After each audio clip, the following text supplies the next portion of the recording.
ଏହା ହେଉଛି Bandhamunda Rourkela sector B ଅଞ୍ଚଳ, ଯେଉଁଠାରେ କି ଆପଣ ଦେଖିପାରୁଥିବେ ଏକ ହମ୍ସରେ ବନ୍ଧମୁଣ୍ଡା ଥାନା ପୁଲିସ ତରଫରୁ ହମ୍ସ ମାର୍କ ଦିଆଯାଉଛି। ତ ଆପଣମାନଙ୍କୁ ଜଣାଇବାକୁ ଚାହୁଁ ଯେ ଏହି ଜାଗାରେ ବହୁତ ଗୁଡ଼ାଏ ଛୋଟ ବଡ଼ ଦୁର୍ଘଟଣା ଘଟୁଛି। କିଛି ଚାଳକ ଅମାନିଆ ଚାଳକ ବହୁତ ଦ୍ରୁତ ଗତିରେ ସେ ଗାଡ଼ି ଚଳାଉଛନ୍ତି, ଯାହାଫଳରେ ଦୁର୍ଘଟଣା ଘଟୁଛି। ଏବଂ ଏହି ପାଖରେ ମଧ୍ୟ ଆମର ନେପାଳୀ ବସ୍ତି ଅଛି, ଏ ଯେଉଁ ରାସ୍ତା ଅଛି ନେପାଳୀ ବସ୍ତି। ତ ବନ୍ଧମୁଣ୍ଡା ପୁଲିସ ତରଫରୁ ଏଠାରେ ଦୁର୍ଘଟଣାକୁ ନଜର ରଖି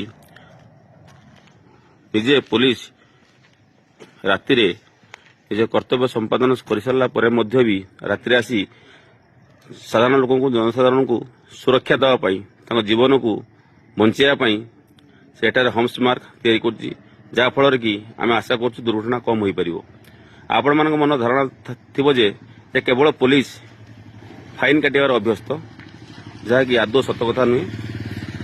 ପୁଲିସ ଫାଇନ୍ କାଟିବାର ଉଦ୍ଦେଶ୍ୟ ହେଉଛି ଯେ ଆପଣ କେମିତି ସତର୍କ ହେବେ ଏବଂ ସୁରକ୍ଷିତ ଭାବେ ଗାଡ଼ି ଚାଳନା କରିବେ, ହେଲମେଟ୍ ପିନ୍ଧିବେ, ଯାହାଫଳରେ କି ଯଦି କୌଣସି ଦୁର୍ଭାଗ୍ୟବଶତଃ ଛୋଟ ଦୁର୍ଘଟଣା ହୁଏ ସେଥିରେ ଆପଣ ଆପଣଙ୍କ ଜୀବନ ବଞ୍ଚାଇ ପାରିବେ।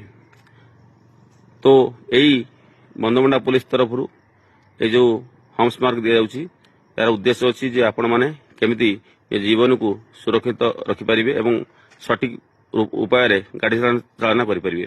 ବନ୍ଧମୁଣ୍ଡା ପୁଲିସ ତରଫରୁ ଆପଣ ସମସ୍ତଙ୍କୁ ନିବେଦନ କରାହେଉଛି ଯେ ଦୟାକରି ଗାଡ଼ି ଚାଳନା ବେଳେ, ମୋଟରସାଇକେଲ ଚାଳନା ବେଳେ ହେଲମେଟ୍ ନିହାତି ପିନ୍ଧନ୍ତୁ ଏବଂ ବଜାର ଅଞ୍ଚଳ ଏବଂ এই ଯେଉଁ ରାସ୍ତା ଏବେ କାର୍ଯ୍ୟ ତିଆରି ଜାରି ରହିଛି, ତ ସେଥିପାଇଁ ଧୀରେ ଗାଡ଼ି ଚାଳନା କରନ୍ତୁ ଏବଂ ନିଜ ଜୀବନକୁ ସୁରକ୍ଷିତ ରଖିବା ସଙ୍ଗେ ସଙ୍ଗେ ପଥଚାରୀ ଏବଂ ଅନ୍ୟ ଜନସାଧାରଣଙ୍କର ଜୀବନକୁ ସୁରକ୍ଷିତ ରଖିବାରେ ସାହାଯ୍ୟ କରନ୍ତୁ। ଧନ୍ୟବାଦ।